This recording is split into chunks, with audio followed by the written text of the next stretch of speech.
What up, my freaks? RuinusInsight here with part 21 of my Total War Warhammer 3 modded Mannfred von Carstein campaign.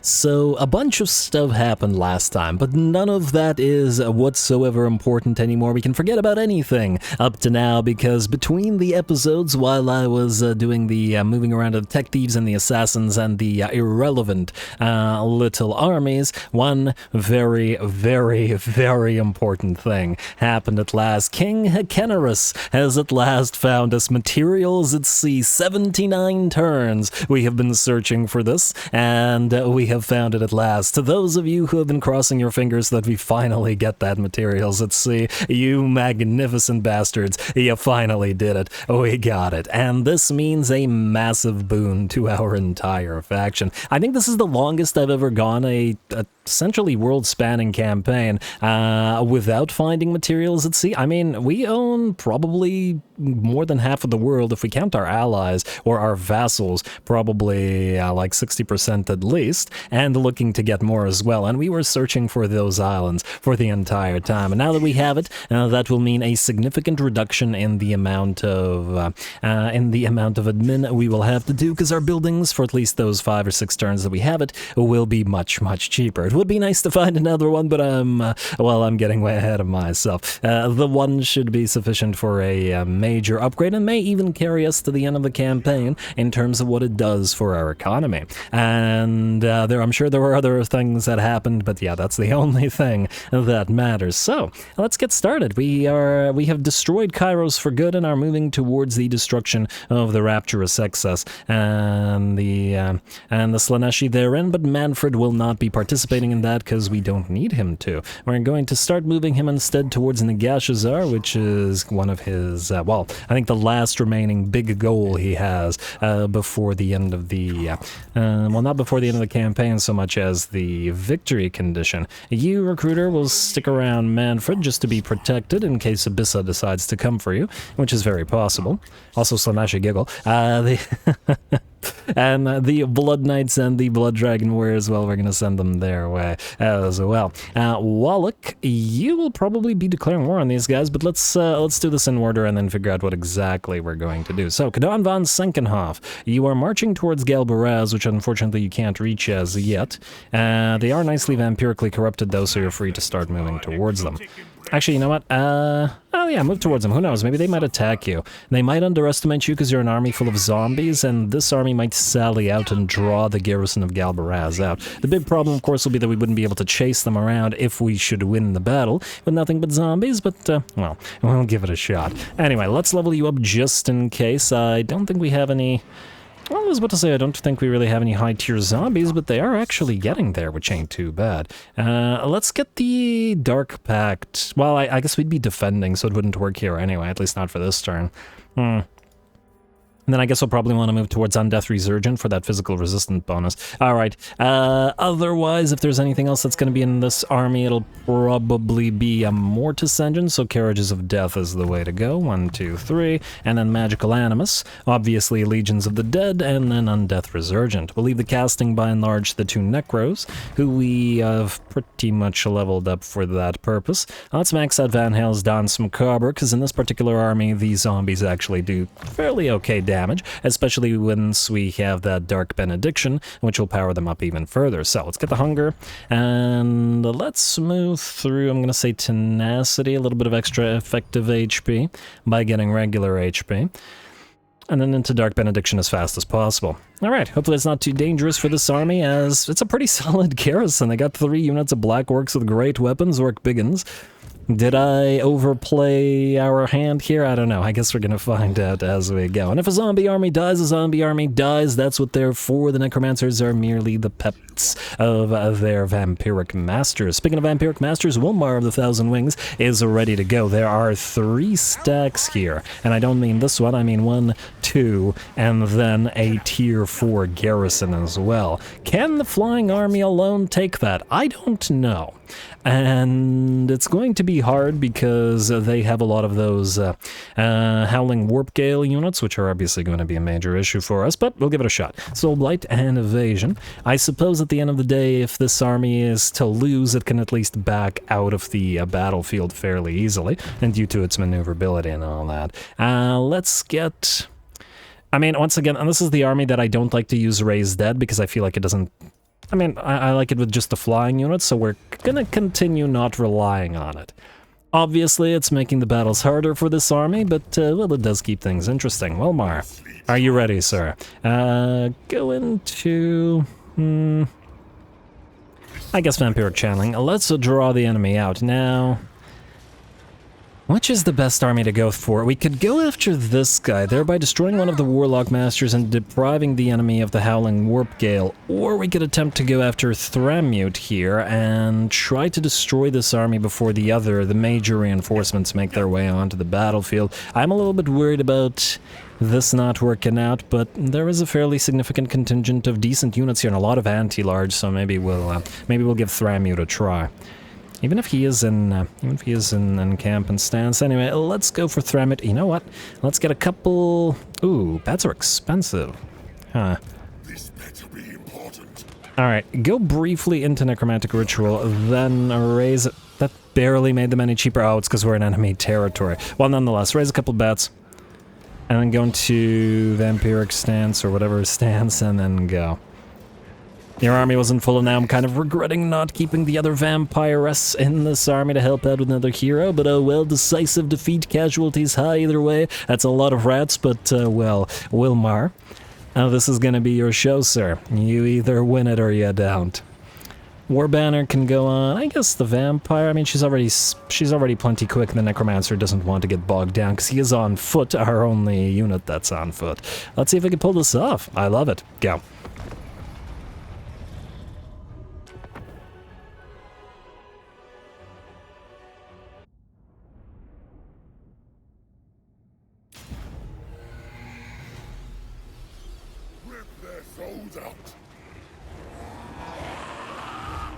Alrighty, here we go. We don't yet have zombie dragons available to us, but this will be the debut of the flying army in its nearly complete form. Now, of course, we do have to contend with the Skaven, and that's probably the worst opponent for a flying army to deal with, just due to that darn Howling Warp Gale, which will pin us in place, but doesn't stop us from at least getting the zombie dragon and Terrorgeist breaths out, and the range of the bombers means that they can drop bombs as well. So the bombs come down, the breaths come down, and we do a decent little bit of alpha strike damage to the enemy, though nothing too crazy as yet. You're gonna have to pump up those numbers as we come down upon the enemy. Both of our Terrorgeists, they're with their anti-large, will go after the the enemy Warlock Master. Everything's Warp or Doom for the Skaven. And here come the Vargeists touching down in the big blob of enemies together with our zombie dragon. We do have those Terrorgeist shrieks available to us, dishing out damage into droves of enemies at the same time. Oh wow, the AI is going to pop off a pestilent breath through its own units. Anyway, here come the bombs, dishing out damage and unfortunately probably doing a little bit of a debuff to us as well, assuming that that debuff does affect us. Kind of unclear. I see blinded on the enemy, I don't see it on us. Interesting, interesting. Well, we'll see. Because that blinded thing would be pretty bad. Oh, no, that's Clan Red Space. So the blinded would be pretty bad if it was on our unit. I actually didn't check whether it applies to enemy unit. That doesn't say. Anyway, either way, even if blinded does apply to us, it will do damage to the enemies and relatively little damage to our larger units. The two Terrorgeists have defeated the enemy Warlock Master, so at least from this one, and there will be no further casting of the darn Howling Warp Gale. The enemy chieftain is in a duel with our vampire lord, or vampire hero rather. And it looks like the first of the enemy armies has been cleared, but that's just the warm-up. The elites and the massive numbers of additional units are here, and the real fight has only just begun. We're going to send the Fellbats as well as our Vargeists away for now, and just to chase down as many and destroy as many of the enemies as possible. The bombers are going to go back in if the enemy wants to get on the field in big old blobs and run at us. We'll certainly take some advantage of it and drop as many bombs on the enemy as we can, and before our deck droppers get knocked out of the sky by the enemy anti-air. And decent likelihood they'll get hit by a Howling Warp Gale again, so we gotta dish out the damage. The enemy does have to make its way onto the map after all. We don't necessarily have to jump in with our melee air units yet. And here comes another nice volley of bombs into those blobs of rats. Certainly a target-rich environment whenever you're facing off against a Skaven. A nice wind of death going through the enemy to help out those bombs, but this is only just slightly decreasing enemy numbers, and the balance of power remains in the enemy's favor. And reinforcements are still arriving. Oh my lord, still plenty of reinforcements, and elite reinforcements at that, to come onto the field. Frankly, with a lot of clan rats and Skaven slaves having arrived in the second army, our bombs are probably being wasted on them, so we'll have a harder time dealing with all of those enemy storm vermin and that are still yet to approach. Our Terrorgeists are fighting together in a nice little blob over on the left flank here, and just slightly away from the enemies, and are trying to kill off the enemy chieftain and assassin, but also trying not to get themselves surrounded where they can get ripped apart. Gotta be wary of those storm vermin with halberds, especially as the Rictus storm vermin are the best storm vermin. And the Terrorgeists can be fairly fragile. Another nice volley of bombs into our units. We're going to have to start clearing the way of the Terrorgeists here. Going to help out a little bit with the Zombie Dragon as well, and of course we have the Terrorgeist Shriek available too. As in on the Zombie Dragon, on Wilmar in particular. Wilmar is down to about 2/3 of his HP and does have to be careful. It does look like the rats are to some degree fleeing the shrieking Terrorgeists, and bombs continue to drop from up on high. That said, it looks like one of our units of deck droppers is now heavily damaged and has to retreat, while well, frankly, all of them are down to about 10% of, or maybe 20% rather, of their ammunition. Let's see what else is going on. The Vargeists are sort of flying in the background. They're not approaching the main blob because they're too fragile for it, and we're waiting for another units to make their way onto the field. There's just too many storm vermin here, and the Vargeists will destroy any isolated units before joining the fray with the bigger units, i.e. the Terrorgeists and the Vargeists. Terrorgeists and the Zombie Dragon, rather. Terrorgeists continue to take advantage of their Shriek ability to dish out damage, but now it's time for them to back off, as with the elites having arrived on the field, we don't want to get bogged down by storm vermin or focused down by the droves of ranged infantry that have arrived. We will take a few quick seconds to try to mob this assassin here. That's probably not a place the poor little assassin wants to be, and we'll probably be booking it on out of there rather quick, down to about 10% of its HP, and it's getting out. Which does make sense. I don't think we can catch it, unfortunately, but that's alright. It's time to back off, regroup, and continue to fight, as the balance of power still remains in the enemy's favor. The enemy army still continues to get reinforcements on the field, and there's still many a rat to slay. We're nearly out of ammunition, and some of our units have taken damage. The Vargeists, however, are more or less fine. They've been once again going after isolated units and obliterating them with their sort of mobile mob here, which means we essentially still have them in reserve as needed. Could really once again use those extra zombie dragons so that we could get zombie dragon breaths. They would be really helpful against those blobs.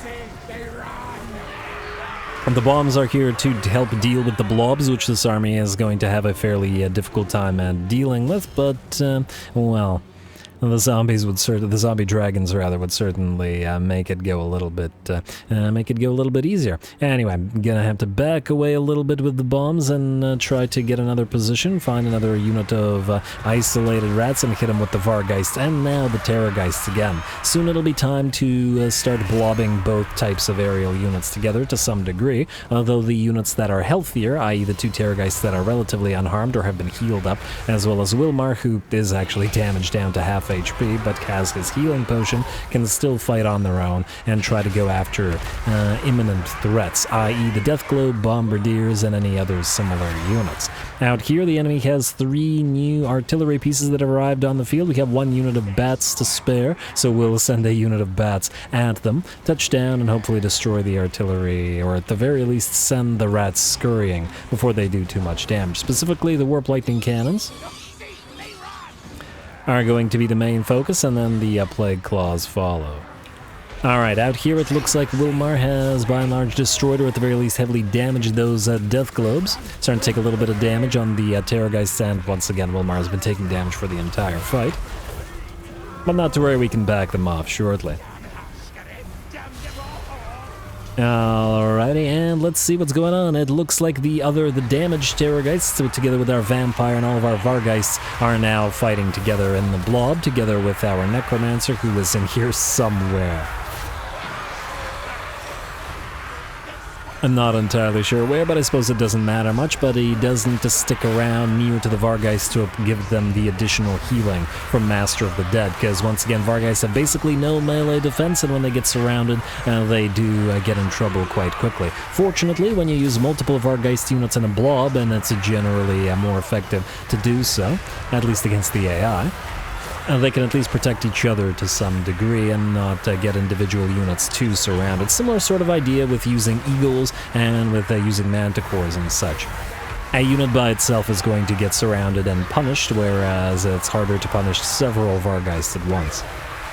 Not impossible, but certainly harder. Anyway, the Vargeists are all looking relatively okay, though our Necromancer has suffered quite a bit of damage, though he's dealt plenty of damage back with 480 kills, and due to his Wind of Death. Once again, I find myself wishing that that they really just took this frickin' animation out of the game altogether. I really dislike that meta animation. And it's really sort of obstructive, you know? Like, it's all over the place, all over every unit, and it's really unnecessarily big, and it doesn't really do anything either. It's just like a minus 25% movement speed or something, alright? Like, yeah, minus 25% movement speed, minus 25% charge. Why does this need to be all over the map like this? Just a bit too bad, because I like to see the action and not giant green nets all over the place. Fortunately, we only see it against the Skaven, so we probably won't see it too much longer, as we're looking to wipe Tretch out relatively shortly. This is probably going to be the major strength of his faction.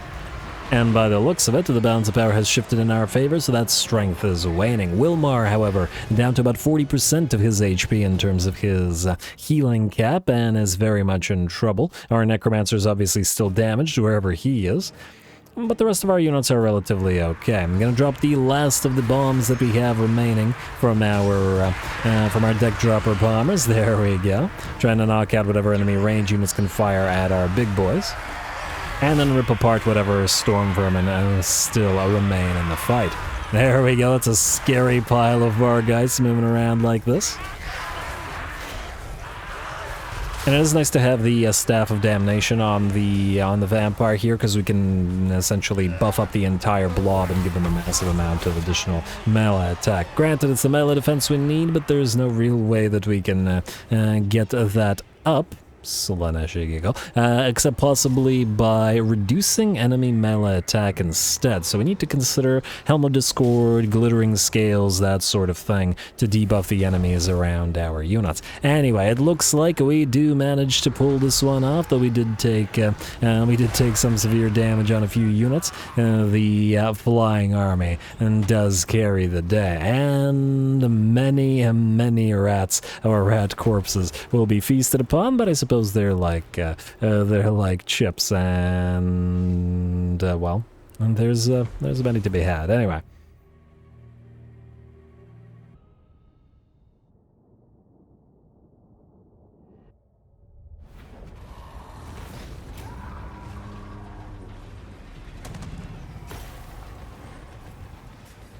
Ooh, there we go. That was certainly a tough fight. I'm not even sure I'd call it a heroic victory so much as a close victory, because it was damn close. The Storm Vermin, especially the Rictus Storm Vermin, but generally the Storm Vermin, especially the Halberd variant, were extremely difficult to deal with tons of anti-large damage. We can see these guys racking up like 10,000 damage, for example, on this one, despite technically getting no kills, but they were surrounding our Terrorgeists. They were, cresting 100,000 damage. Wilmar of the Thousand Wings finally proving himself here. Very, very nice. Happy with that. 56k damage on the Necromancer as well, which is solid, considering I think he got at least one Wind of Death off.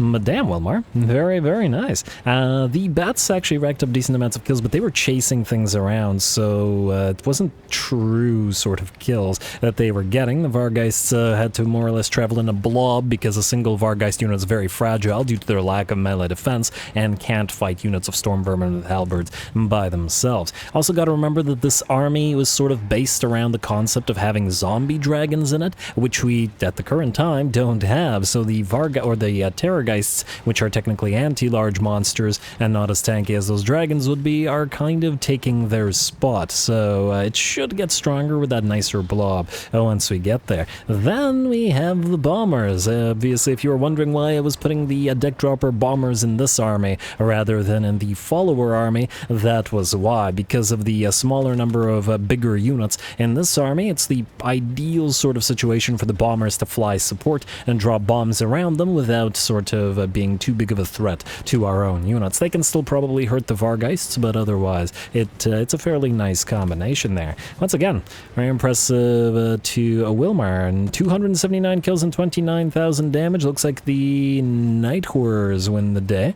Yeah, for the Vargeists. Very nice. And I don't think I named any of the Terrorgeists yet. I do have some names, but I'll do it later, because, yeah. Anyway.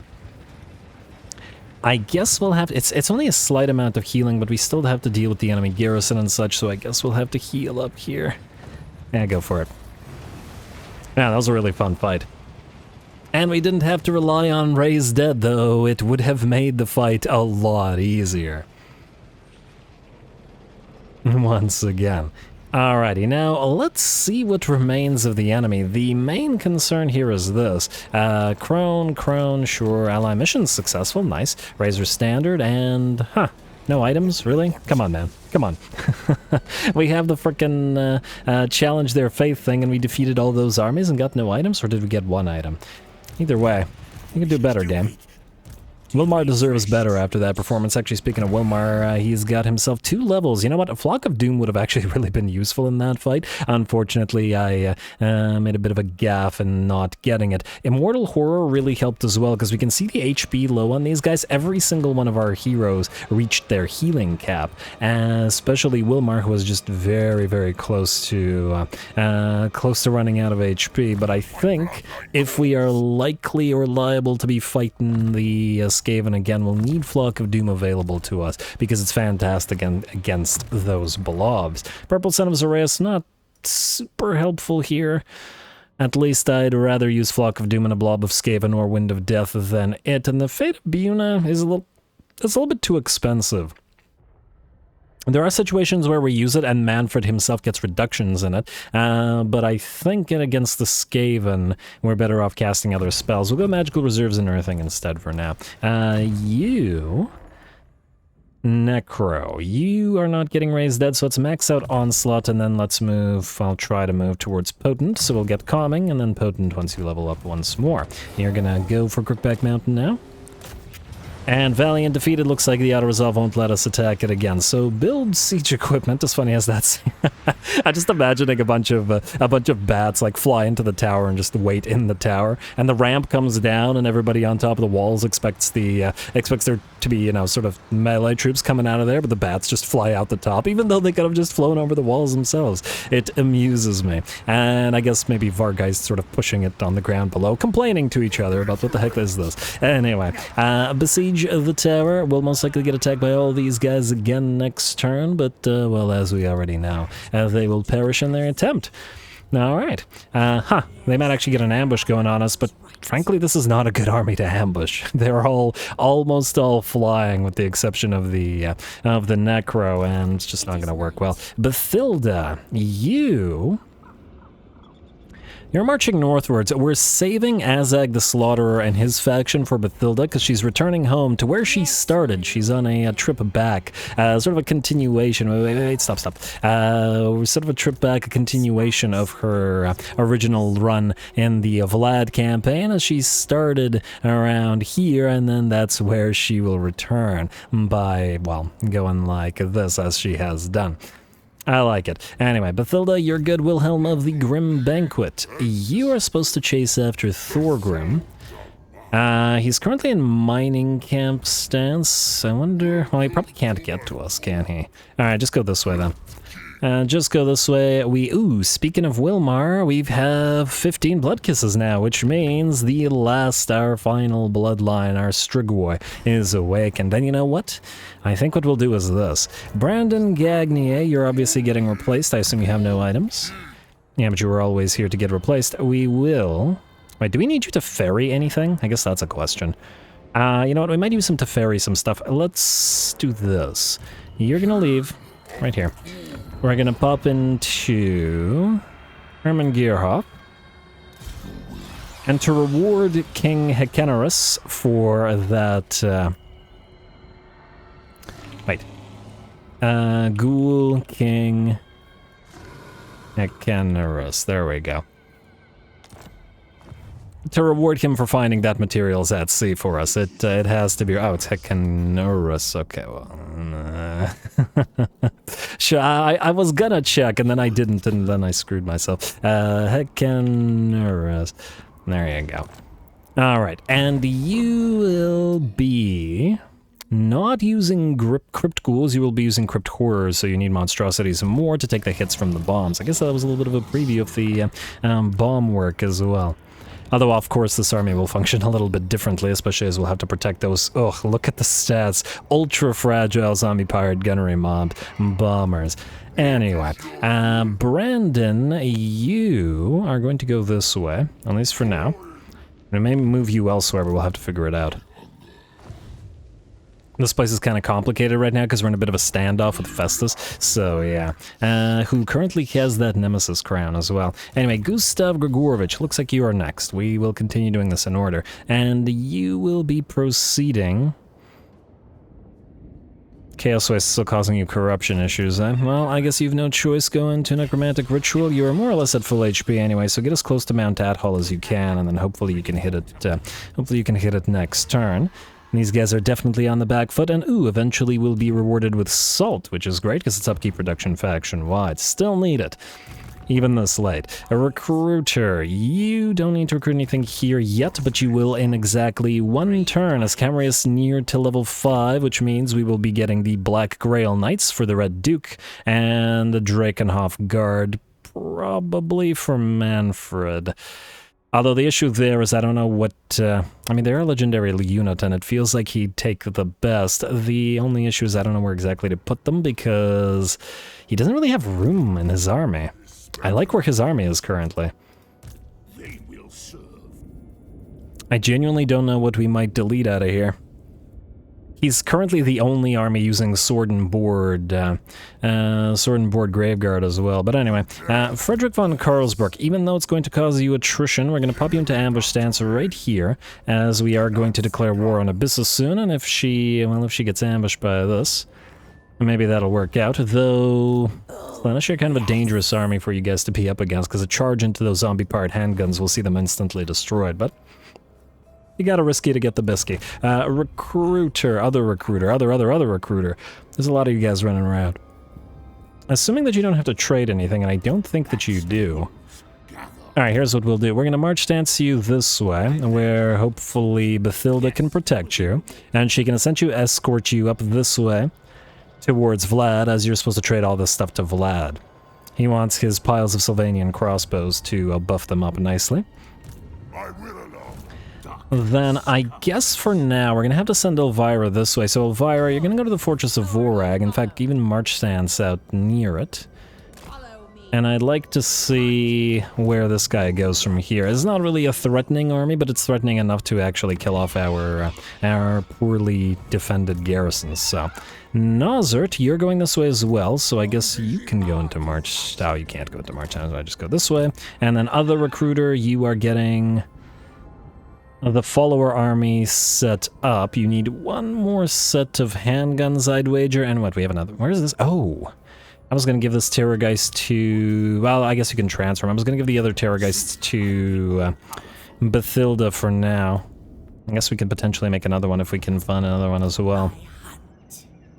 Just because I kind of like the way that she worked with 2 Terrorgeists, and I like the way that they can slow the enemy down as well with the Terrorgeist shrieks. Might work nicely with the Black Coaches.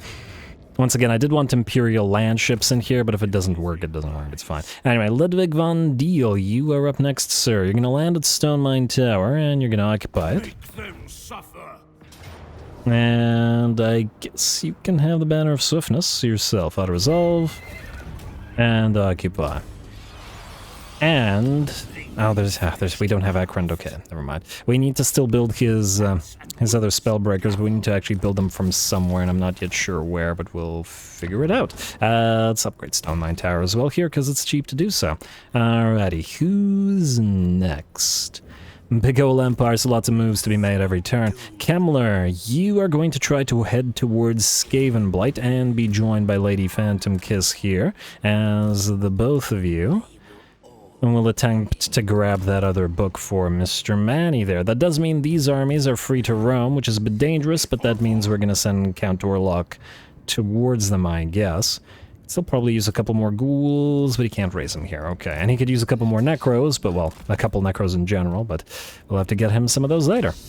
Alright, go this way. Land. I want to see if we can put you into ambush stance. Yes, we can. Good. And we'll see how these Skaven react to Myrmidons. It's defended. Wonder what they'll do. They are at war with these guys, so they might just go for Zvorak, but honestly that kind of works for us if they take it, so we'll leave them to it, and the ambush might make them a little bit braver than, well, than Skaven usually would be. Anyway. And John Doe, you are supposed to take... no, you're supposed to move up towards... I guess it doesn't really matter right now. You know what you should do? You should go to Paravon and see if you can raise stuff there. And because we might have another... It's one of the biggest landmarks, one of the biggest battle markers we've had so far. In fact, probably the biggest, with 9.5k. And we are waiting for more Blood Knights for the Red Duke, which we do have one here. Beautiful. You can raise them next turn for him. And that'll be 1, 2... And then 3, and then he'll need 1 more. Plus the Knights of the Black Grail. Ooh, his army is getting there now. Love it. Love to see it. Anyway, Harkon. It's time for you to fight once more. Your crusade continues, and then it'll continue in the Eastern Colonies after, assuming that interest in the campaign remains. You... I mean, technically speaking, you don't really need either Doom Rider or Grave Sentinels at the current time. I guess, once again, the question will be which kind of mount you will have. And I'm not entirely sure yet. It probably won't be a zombie dragon for you, because once again, I want all 4 mounts, and that includes no mount, for the vampires. Or the blood dragon commanders, including the Red Duke. Guess we could start maxing these guys out. The Scarlet Knights will at least be able to take advantage. So let's go Legions of the Dead, or Legions of Dead. And do you have a Necromancer with you? Yes. A Legion of Dead, and then Dread Knights, and then Undeath Resurgent. Flying Horrors won't be useful to you, and neither will Deadly Power, so the rest of this is fine. And yeah, alright. You guys will also need a few points. A Legion of the Damned, yes please. And I guess we'll go for We Are the Elite.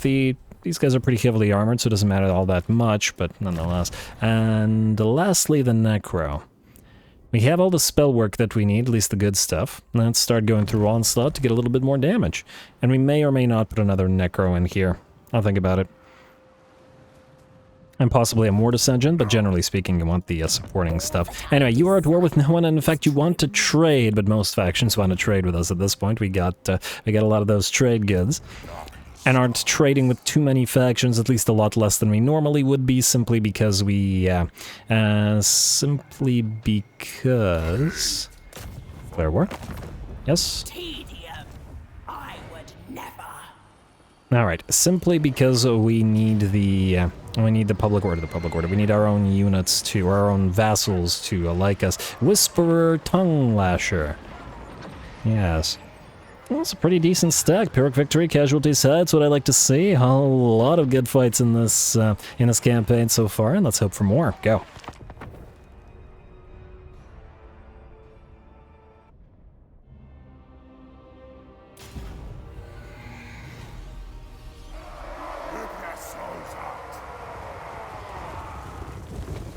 Alrighty, here we go. The Blood Dragons are off to face off against the forces of Slaanesh, which should be a pretty interesting fight. I love seeing the Blood Knights ride together with the Scarlet Knights there, and of course we'll increase the numbers of both of those, as well as our Blood Dragon warriors.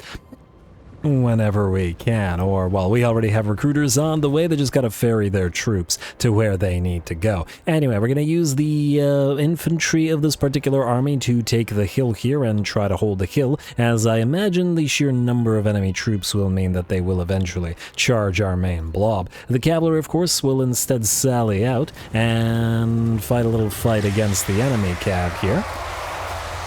Although we do have to be wary because, well, the Slaaneshi are very, very quick, and their infantry run almost as fast as their cavalry do.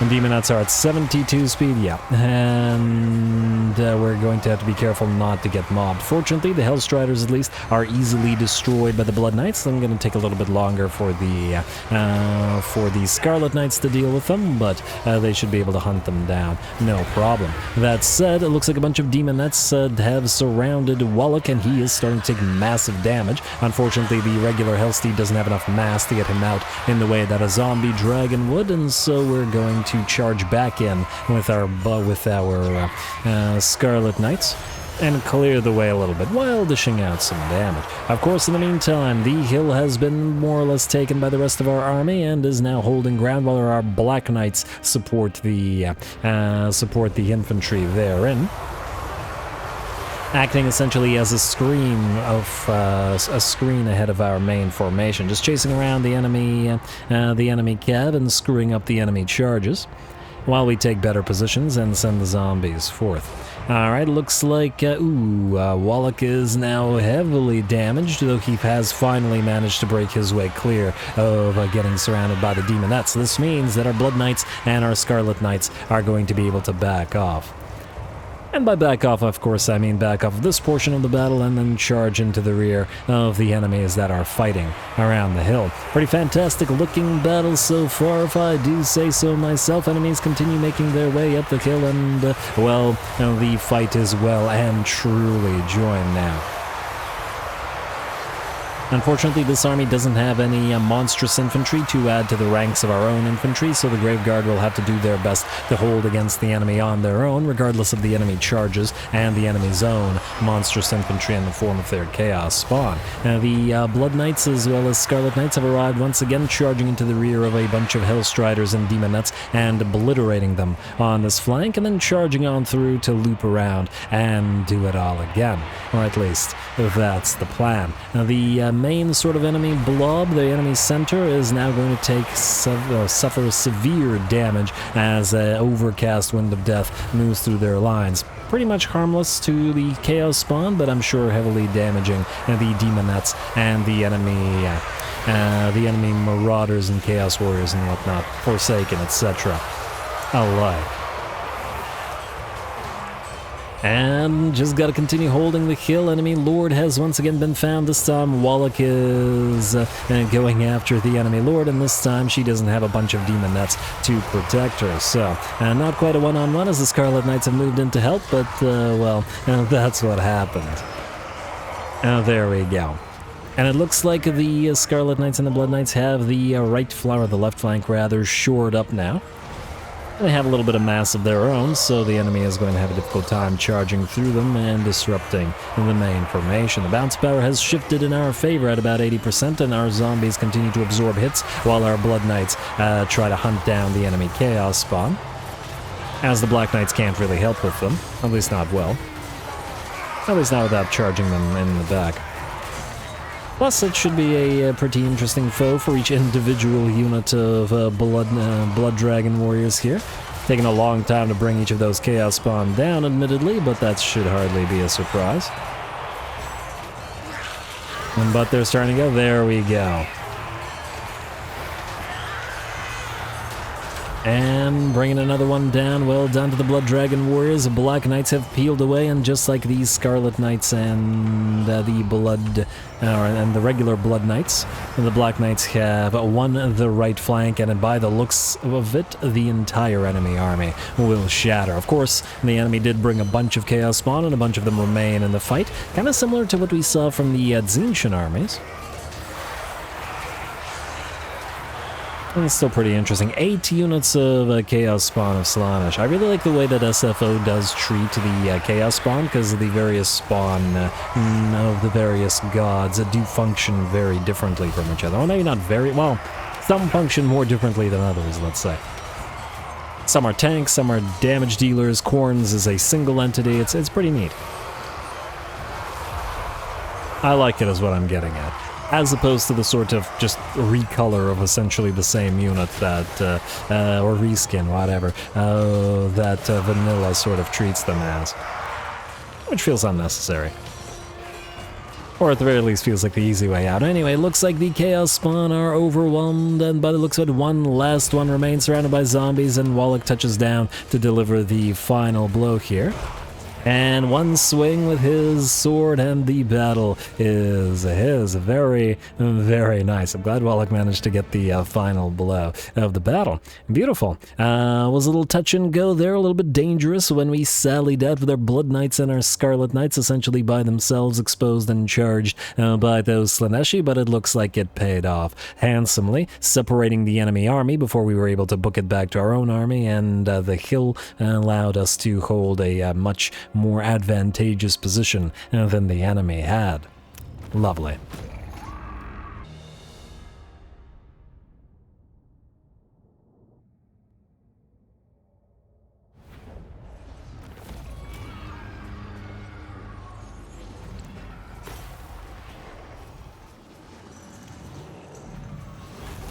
Alrighty, another really fun fight, certainly showing the danger of the Slaaneshi there, as our sort of vanguard attacking force of Blood Knights and Scarlet Knights took some severe damage before being forced to back off and then charging the enemy once more. But wading into forces while being outnumbered just does feel like something that they should have been doing. It looks like the Lost Crusaders, the as yet unnamed unit of Blood Dragon Warriors, and the Inheriar got the lion's share of the kills and damage, but that's hardly surprising, as of course they're going to be out killing Graveguard, Black Knights, and zombies. Alright, and solid damage on the Necro as well, most of it probably from that single wind of death through the enemy lines. Same with the 131 kills, which kill-wise isn't anything crazy, but well, the enemy does have a lot of Chaos Spawn and stuff in there, so it does make sense. Ooh!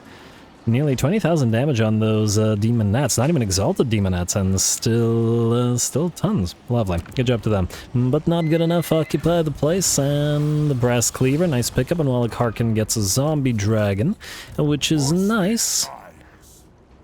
I think we'll keep him with the zombie dragon for the next like 3 or 4 turns until he gets sufficient reinforcements. These guys and maybe a few more until his army is ready to go, and then we'll probably take him off the dragon.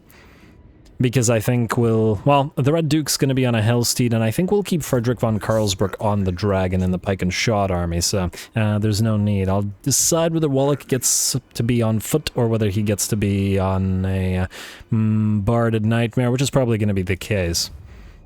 And depending on what we do with our last Blood Dragon army. But anyway. Fun fight, let's see what else we've got in store for us here. Bone Daddy, you've got a little tiny Skaven army near you, which moved towards you but didn't quite get ambushed. Hunt it down, please. Alright, hunt it down harder. Want to down harder, Bone Daddy. Anyway. Anyway, auto resolve. And take the money, it's just zombies. Alright. We also gotta remember the Bone Daddy is supposed to be the follower army of Kadan von Senkenhof, so he should in theory be sticking around him. We could probably use Ludwig von Deal to take Doc Karaz and probably push up towards Varenka Hills as well as Forest of Gloom. Just gotta make sure that none of them get stolen by our allies here. That does depend on what these Skaven do to some degree though. For now though, sir, channel and then return to our own territory and then get ready to threaten Ekrund as the two of you together will, or should be able to take it without too much issue. Hopefully I'm not speaking too soon. Vladdy, you're going to continue marching this way for two reasons. One, we need to wipe out the threat of the dwarfs sort of underway stancing or tunneling stancing towards us, and then... you can chase this down? Alright, go into channeling stance and move over there. Decent likelihood that... Oh, actually, it looks like this is a weaker stack, a follower stack, now that... that snoring nosebiter. Now that the main stack under Ungrim has fallen. He'll probably rebuild it at Karakadrin though, so we gotta be careful about that. These guys probably won't be able to occupy it until they get some units, which we may need to preemptively give them some cheaper stuff, just so that they can sort of function, even if they don't need to do too much. Alright, so it's these three guys that need to move next, and I think they're the only ones that do, other than Gossamer Garot, who doesn't need to move because she's exhausted. Alright, Werner von Waldenhof, see if Fuzul will run in such a way that he won't draw out Festus. I don't want to deal with Festus right now because I don't want to... looks like he will. Alright, good. Kill this guy, try not to get a plague while you're at it. And we don't want to take the Nemesis Crown for... Oh, wow, that...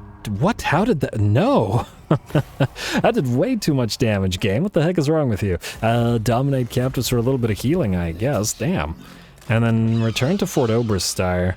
Fort Oberstyre has solid defenses, though, and frankly, Festus won't attack it, but stick around while you're at it. And you don't need the Pigeon Plucker Pendant, though another army might, so stay there. Recruiter. And Zacharias Lichberg. Now, first of all, do you have anything like Blood Knights in here? No. I think what we do want to do, though, is we want to take these two black coaches and then send them to Kemmler. It's just going to be kind of a hard trip. Because you can't raise the black coaches, I assume. Just double checking. I think we don't have capacities for them anyway. Funnily enough, if we deleted them, maybe we would, but maybe we wouldn't, because we did recently delete one of their buildings, and until we rebuild it, it's gonna be iffy. Alright, so I think that's probably the best way to do it. So assuming that you lose two black coaches... We'll need 3 more units for your army. And it doesn't really matter what they are, because it's just sort of a guardian force that is garrisoning the Sylvanian territories. Could max out the Black Knights. Frankly, we should probably use a different lord for you, now that I think about it. Vampire Lord with Black Tyrant. In 1 turn. And we're going to raise a new one right now, but it's 8,000 gold now to raise a new lord. It's ludicrously expensive, and frankly, we don't want to waste any gold while we have materials at sea, because we want to make good use of it. Yeah. I mean, if you're going with this theme, let's do 2 more Black Knights and then 1 more, I guess, Graveguard with Halberds. Frankly, you know what? If we're fighting Festus, I might actually want to... Oh, there are no more Graveguard with... Huh. Really? Why? This is a 5.4k, it's kind of surprising. How much is this one? 2.4k. I'm shocked that you can't raise any more Graveguard with Halberds here. Alright, well, if you can't, you can't. Go 1... Alright, fine. Go 1 great weapon. It's not like we need the sword and borders against Festus, and then go 2 regular Black Knights. Like so. And then we'll pop you into March Stance. We'll transfer those. Just gotta make sure that we're not in range of Festus when we move away. And then we'll take your black coaches. It'll make the army weaker, but shouldn't matter much. And then Festus can't reach this place, so you're just gonna go down here like so. And then you are gonna take just the black coaches. Well, that's the only thing he'll have. And then we're going to use you to ferry stuff. Recruiter is obviously recruiting. And Zacharias Lichberg. awful defeat trait, which is why we're not using him. He can just ferry the stuff over to Chem. Alright, that decides that, and I believe we're good minus the building, which is absolutely critical right now. And in fact, we're going to take a quick look at diplomacy, because any additional cash that we can get right now is probably going to be pretty valuable. Tree Hammers, Bowman of Orion. I mean, some factions really do want to trade with us and stuff now, it's just that I kind of still have problems with them. I was also considering maybe vassalizing the Great Orthodoxy. We can vassalize them pretty easily between a trade agreement and... we've taken a look at this before, and joining war against the ecstatic legions. It's not like they're a threat or anything. Huh. I do kind of want their units, it's just that I don't know whether they're built up at this point. Frankly, I want the main Kislevites more, but maybe Kistalton? He was kind of a problem in the Wolfra campaign, which it didn't really work out because he hated us. But we could always cancel the vassal agreement if it causes everybody to hate on us, right? It's not going to be a big deal. At least I don't think so. Yeah, so he'll have a 50 aversion, so all of our undead allies won't like this, but it is potential for more of those units, specifically the frostworms are what we'd want. We'll give it a try. I guess, ooh, wait, what's his aversion to, one moment. What's his aversion to the Dark Elves? Ooh, it's still 50, you know what, maybe not. The Dark Elves have more useful stuff to us than the Kislevites do.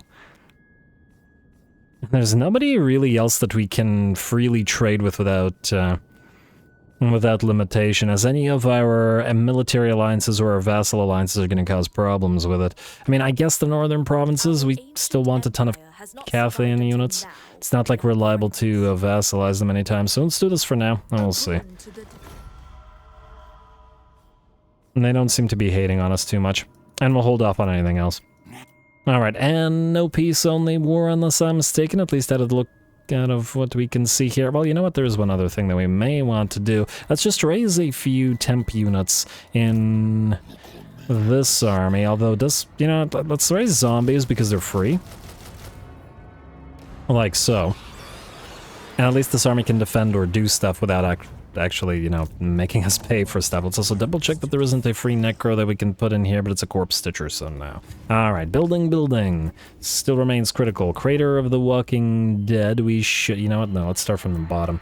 Cheaper buildings and stuff, okay, not Fort Berg-Beret though. Do the Lich Yard, I guess. Southernwest, ooh, lots of stuff here. Let's upgrade. I'm gonna say we'll do this in Hall Monolith first. Frankly, they're all gonna take 8 turns, so it's gonna be a billion turns anyway. And we are not going to use these places for public order or so, or for money generation, so none of that really matters because they'll just be too negative. Although, I think if we do sufficient blood taxes, it'll completely screw over their growth, but might give them sufficient control to actually function. That's really an option. Let's give it a try. We could keep it on tier 3 without getting anything else, and maybe with sufficient blood taxes it'll work still. Maybe. Pig barter. Pig barter, you can have a gibbet. Abyssal Glacier, yeah, so we're still at +5. Let's do the Balefire Hearth here. We'll upgrade the gold place next. We'll do the blood tax here, because they do provide that additional control, and blood tax here before we get the gibbets, as odd as that may seem. And the growth should still be sufficient to reach tier 3 relatively easily, it's just that the other tiers will be difficult, so who knows? It might work out. Does this provide any additional control? No, it does give growth to additional provinces, though, which kind of counteracts the issue of those blood taxes. But the other stuff is kind of useless here. I think it'll be fine. This place will never grow to tier 3, though, so well, you know what, we'll see what the capacities look like. We don't need too many more capacities. We need more White King capacity, but otherwise we're relatively okay. There's a few sort of military structures that we still require, but it's nothing too crazy. As in, not the hero structures, but the military structures that will give us additional corpse carts and, well, not okay. Okay, corpse carts we need the least, but give us capacities for not corpse carts, but black coaches. It's somewhat similar. It rolls. That's about it. Anyway, Stormhenge, we'll ignore you for now. 8 peaks. I'm like, ooh, we got blood mines here, upkeep production for corpse carts and black coaches and mortis engines. The things that, well, actually the mortis engine doesn't roll, it kind of floats. I'll just shut up now. Well, I won't because I can't, because I'm like a shark, except if I stop talking, I'll die. Anyway, let's see. What else do we need here? I guess we'll go for the charnel pit. Eric Ziflin's a little bit of a dangerous, well, all of this place is a bit of a dangerous situation while we're potentially going to declare war on Lewin. I mean, no potentially about it. Red Duke's on the way, so we'll have to watch out for that. Anyway, keep upgrading, Ruinous. Keep upgrading. Kerik Asgal, Kradtomin and Misty Mountain, and we could do what we're missing here. We need more Crypt Core capacity. It is a yellow territory, though. The issue being it'll cause more of a control reduction to us. No, we'll hold off on it. We'll see. We'll probably pick a place and then do that there. I mean, go figure. Of course we'll pick a place and do that there. That's what we do everywhere. Yeah, leave those those third slots untouched for now. Technically speaking, they should all be full of blood taxes, but we don't have the growth to sustain it as yet. At least not in all places. In some places we do. It's a contradict myself kind of day today. Anyway, I believe that's about it for the building. In fact, wow, we're out of cash. Huh, that worked out well.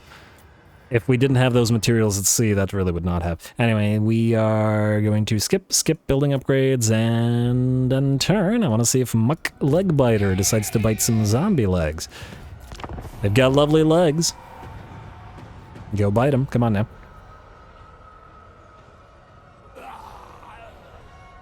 I guess if... Tretch. What do you want, buddy? Oh, before he attacks us again, no peace. No, he's going to run. Huh, that's interesting. The AI said that it was going to be a loss, that it was a defeat in the auto-resolve, and he still ran away. Maybe the AI does recognize that. These guys want these attackers, and oh, what the heck? Wait, did they have those 3 giants when I looked at them, or did they not? I guess they completed their construction over the turn, huh?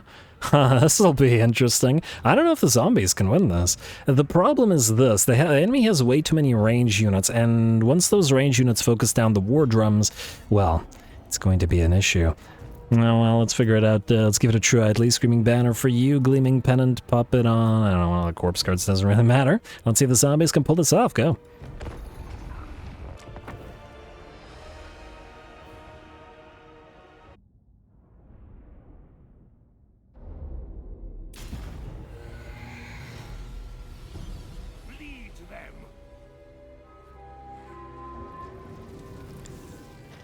Alrighty, here we go, the Iron Claw Orcs, and many a giant and troll here. That's going to be pretty interesting. Between the giants, the trolls, and the black orcs, will they be able to get through the hordes of zombies? But these are no longer regular zombies. They've been buffed up by a pretty considerable amount. The 2 war drums give them to 35 armor and 50 melee attack, which is pretty nice. If we get a couple of Vargulfs in here, they'll get another 5 melee attack potentially. And there's probably a few more things that we can do. We want to stack melee attack on Kadon zombies in particular, because unlike Gorst zombies, they have that buff to their base weapon damage, and 41 is pretty darn solid after all. Certainly, they don't hit as hard as Orc Biggins, which have 57 armor piercing damage, but if we compare them to, let's say, okay, the enemy has mostly elite units. They do hit harder than Night Goblins, and you could do a lot with just Night Goblins, admittedly.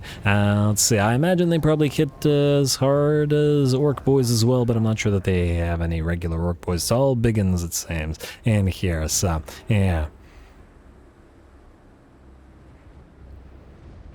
Yeah, alright, I can't find any regular Orc Boys. But anyway, it's pretty solid amount of damage for a zombie unit. Now, we do need to be careful. The main way that we can lose this is if the enemy focuses down our Corpse Carts, our Necromancers, and our War Drums, especially because unlike the rest of our unliving units, these things can't heal themselves. So we gotta try to keep them protected. We're gonna pop them behind this little rocky formation. I'm hoping that they won't be targeted because of it.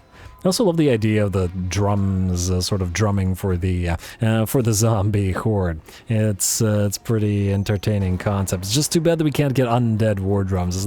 Frankly, they'd look fantastic too. But anyway, just have a couple of balefire braziers on them, similar to the maybe even on top. Similar to the corpse carts there. A couple or maybe a zombie sitting back here, standing back here, pulling the drum thing. And a necromancer on the front.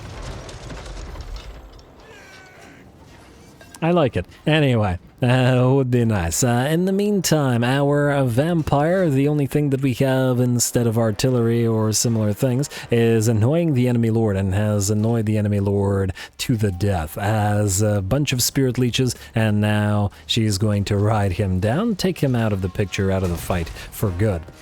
Wish you had done that on cue, but all good. Anyway, he's obviously dead, but in the meantime, the enemy army has arrived. Big blobs moving towards our piles of zombies, and the enemy has flanked us on the left flank as well, sending in a bunch of biggins led by trolls and squigs as well. Can they make their way through our zombies is going to be the question. We do have tons of physical resistance available to us, and okay armor. Obviously not the same kind of tankiness that Gorst is going to have, but they're two different types of zombies. Armies, which is going to be, it's going to be interesting to compare.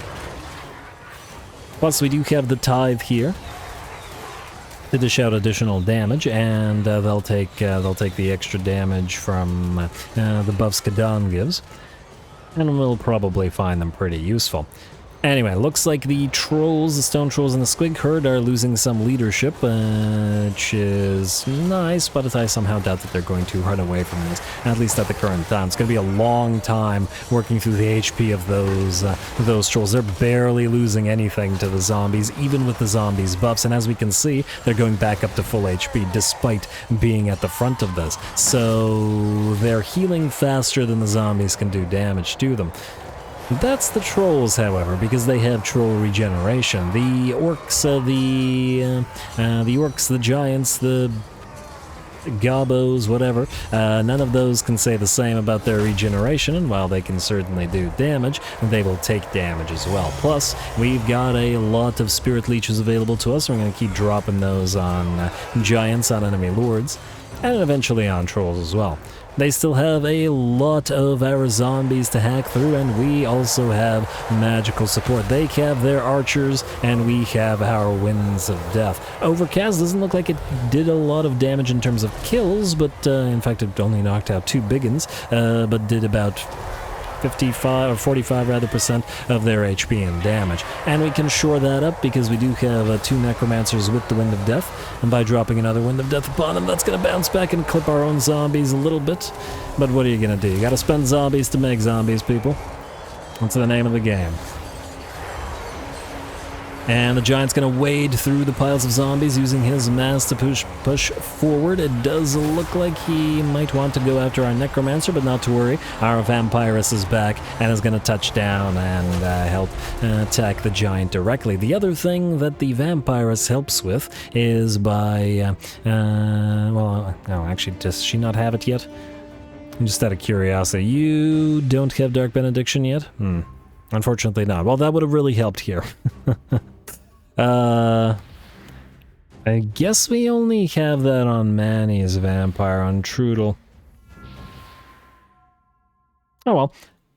We'll get it eventually. The extra 5 armor-piercing damage will be a big help for every single zombie here, and especially because regular zombies have no armor-piercing damage whatsoever.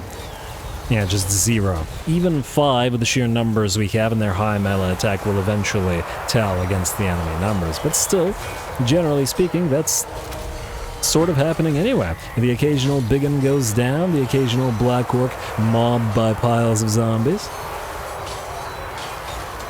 Especially with the Tithe here, and unlike the rest of the zombies, the Tithe can do, the Tithe only do armor-piercing damage, plus they have a Razor Standard on them as well, so they're the damage dealers of our zombie horde.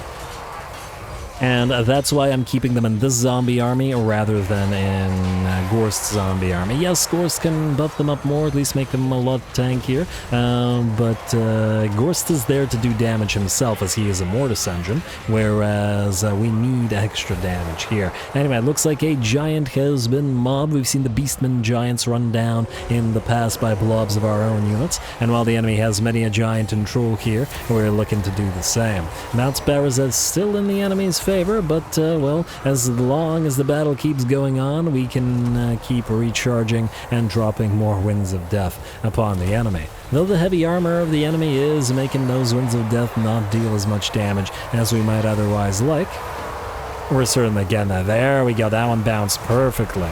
And once again clips a few of our zombies, but that's alright, certainly worth it. Trolls charge through the gap left in the enemy formation to get back to those zombies. And it looks like the enemy is continuing to focus down our corpse carts with our range, but that's alright. And we have the Bastion of the Great Cities, given a little bit of extra tankiness to the necromancers on corpse carts as well.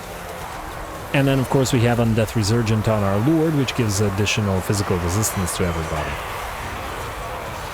Without magical arrows, they're going to have a difficult time dealing with bringing those guys down. How are we doing otherwise? Looks like the giants are still relatively okay, but it looks like the sort of non-flanking center of the enemy army is in pretty bad shape now. And oh wow. I'm dropping a lot of frames, my PC is lagging, but that's hardly a surprise. Lots of enemies moving around on the map, lots of zombies. PC doesn't tend to like that all that much. And what can you do? Alright, another Spirit Leech. We've been continuously spamming those on the Savage Giants. It does take a heck of a lot of them to bring a single giant down, but it's the easiest way we have of dealing with them. Looks like Gobbos have rallied and are charging back in. But unlike the various orcs, the Gobbos should be reasonably easy to bring down with the zombie horde due to our high melee attack and them lacking armor to deal with us. And just as quickly as they rallied, they will rout as well. Lose a few heads and then back out of there. Giants kind of working together on the flank. And our Vampiress has been really helpful in this particular battle as, well, she's been dishing out all that damage to the enemy lords and the enemy giant. She's only got 2 kills on her. However, okay, can you just let me select the thing again, please, please? I love you, but please. Come on. There we go. She's only got 2 kills, but 13k damage and nearly 2,000 damage as gold value to her name, because she's only been focusing on the biggest and the baddest targets available. Now she's a little bit surrounded now by orcs, by trolls, and by giants. Gotta be careful. We do have a fair bit of healing available to us, but it's still a fairly dangerous position to be in. As some of the enemy center units have rallied, we've seen the enemy balance of power bounce back, and though it's not quite in the enemy's favor yet, it's a little bit better. We are keeping 1 unit of zombies back, surrounding our war drums, just in case the enemy does something sneaky and gets around us, which is distinctly possible, and we can't have them charging or destroying our drums.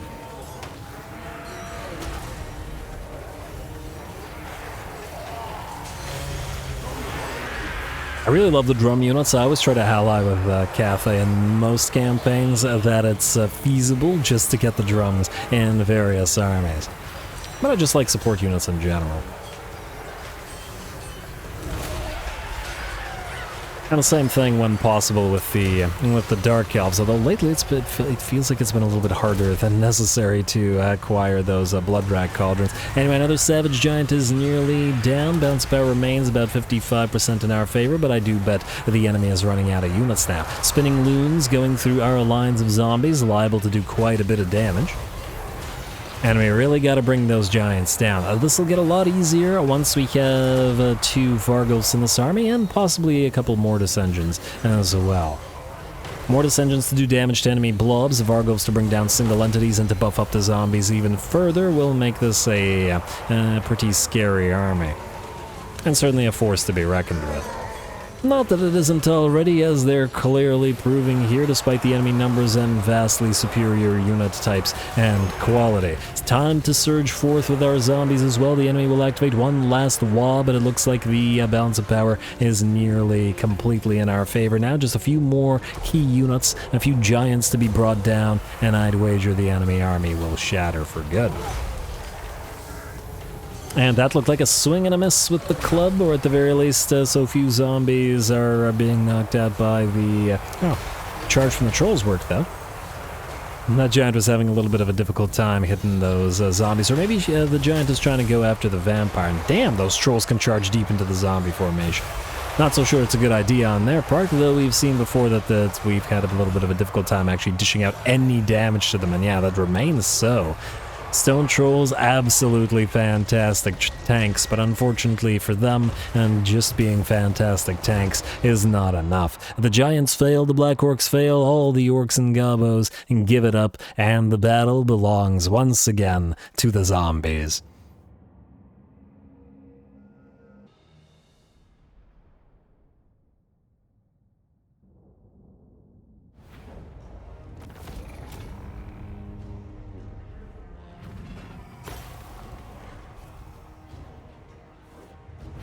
All right, very, very nice. Another big fight and another heroic victory. I believe that's 3 heroic victories for those keeping score at home. And very nice work once again by the zombies, though I do wonder how many of the enemy here will recover by the next turn. I guess we'll have to wait and see. Very nice work from the Necros, racking up 84k and 90k damage. And the Tithe, 45k as well. Very, very nice. And the other zombies at 20k, I believe. Wait, well, yeah, about 20k was the max for them. Probably the ones on the front lines getting more damage, and then the ones in the back lines, which obviously makes sense. And let's keep in mind, without Mortis engines available, we've stacked these zombies up pretty nicely with the melee attack as well as the weapon strength buffs being twice those of Helm and Gorst. Even if these guys aren't as tanky, at least it works against this particular force. It does still very much depend on keeping our war drums and corpse carts alive, though, because if those guys go down, then the zombies will fall like wheat. But anyway, we'll dominate the captives, heal up to full. We'll see how much of the enemy we'll have recovered. What are you doing? They're gonna do it again. All right, this one we'll just speed through. We don't need to cinematic this one. We'll just stand there. All right, fight battle again. And I take it they're going to retreat again. It's all good, I guess. No problem. We'll just do the exact same thing. They should know that they'll lose. I guess they got, they summoned Ruglad's armored orcs there. Interesting. As well as a new lord to replace the one that's missing. But it's essentially the same fight, except with weaker enemies. We can certainly bring down those giants and such without too much problem with that good old-fashioned Spirit Leech. And I guess the enemy will immediately start recruiting more stuff. I'll probably do the siege of the actual enemy settlement between the episodes, because obviously there's no need to fight this like a 4th time or whatever. Let's position these guys. Okay, this is how they were positioned. Let's do, I don't know, something like that. That's backwards. I knew that looked off. The war drums aren't supposed to be in front like that. There we go. Alright, they're just hiding on the edges here so that hopefully they don't get focused down. Alright, the rest of that looks good to me. Alright, start battle. Alright, you're going to be group 1 for this particular purpose, and you're going to activate your Forbidden Rod, activate the Bastion of the Great Cities, and the Disdain of the Dragon Emperor, giving that +8 melee attack, +25 armor, and +15 block chance to all zombies. Fly on in and get your first giant kill of the day by moving on in. We're not going to overcast. And kill. One giant down. The enemy, sure, they want to wait for reinforcements because those giants will be vulnerable. Granted, it's a lot of HP, but, well, there's not much they can do. I do have range units, and this sort of, it's almost like annoying the enemy with artillery fire, but not quite. And, okay, it looks like it'll take 2 or 3 of those bony hands hitting those giants before they're knocked out for good.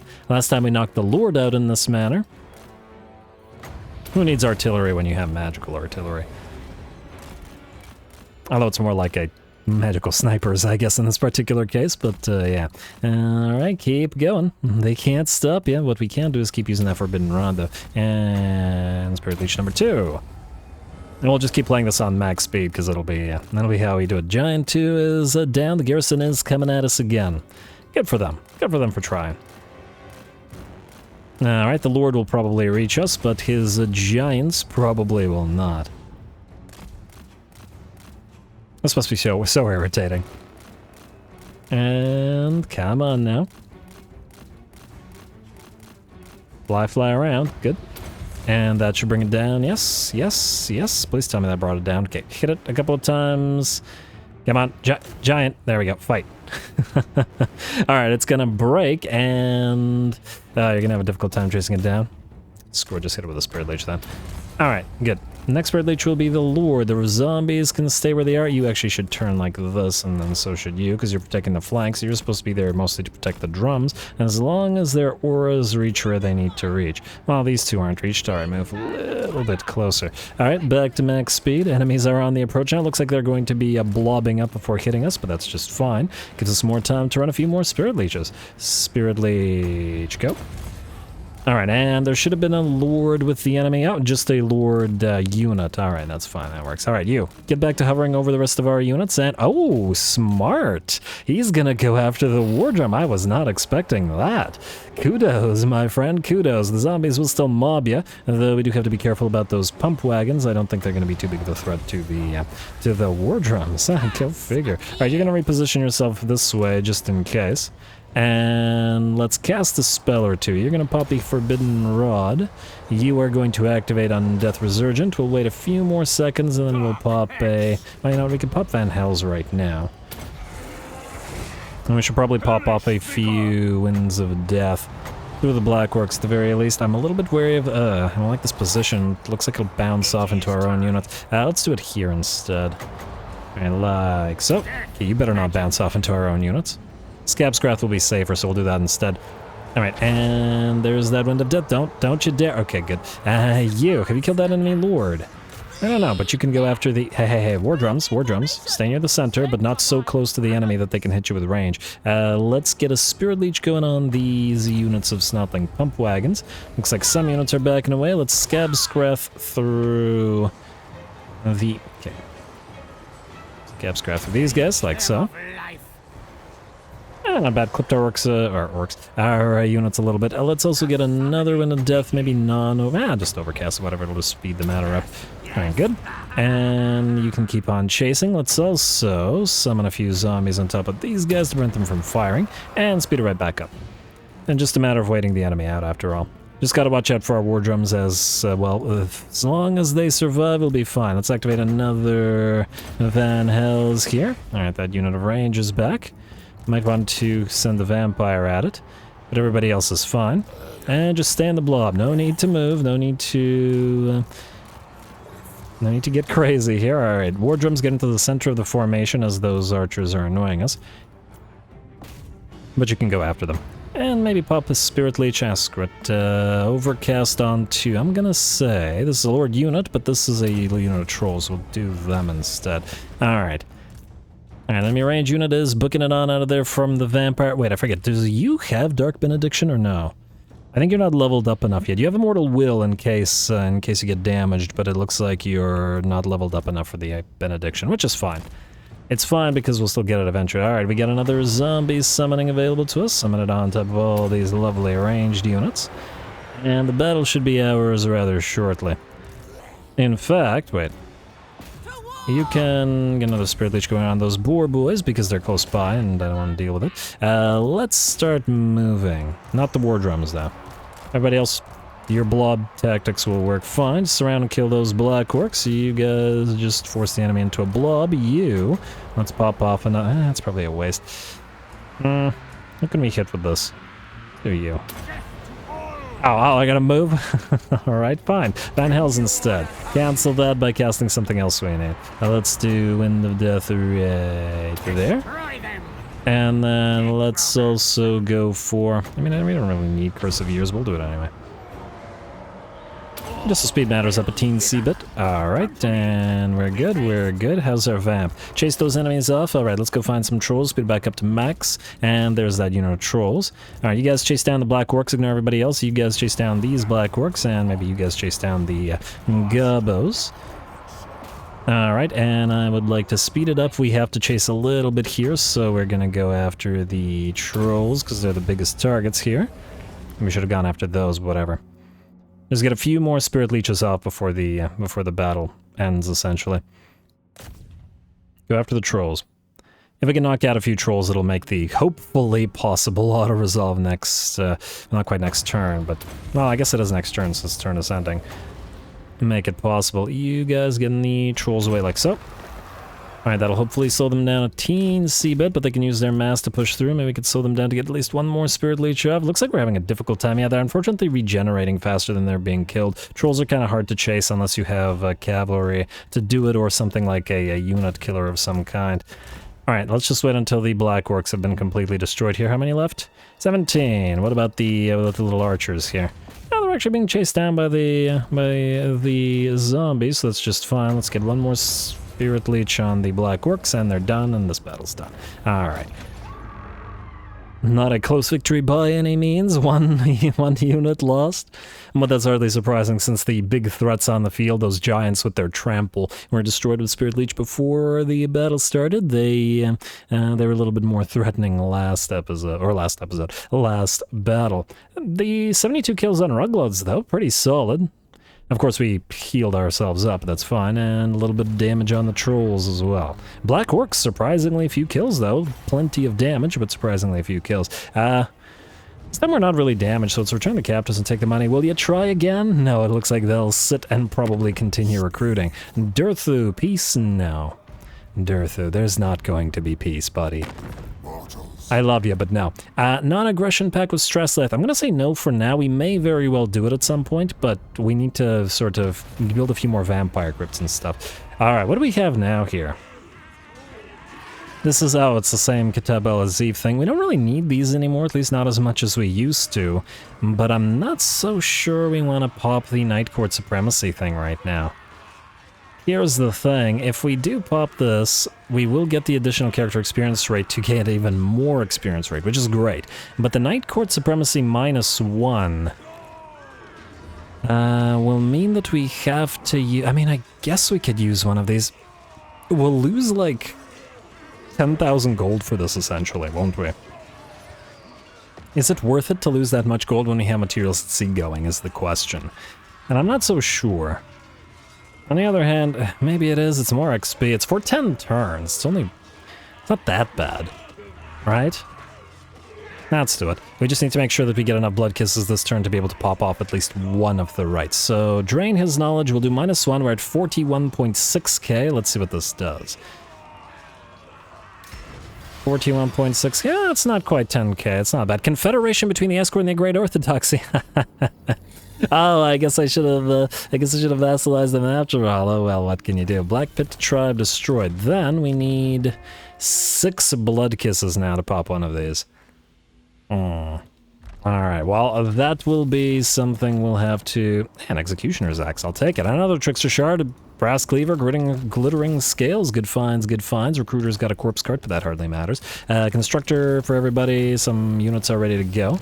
Mission successful. Tier 5, yes, our first Tier 5 building. Meaning, the only place that we can build the Drakenhof Guard.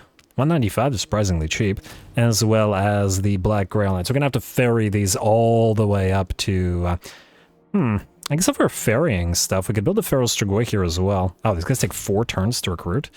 Alright, let's build them right now. It's gonna take them ages to be recruited. I imagine we can't raise them. I don't imagine it's possible. Right? I mean, this is a 9k place, so if it's not possible here, it wouldn't be possible anywhere else. I guess it would make sense. You know what? Wait.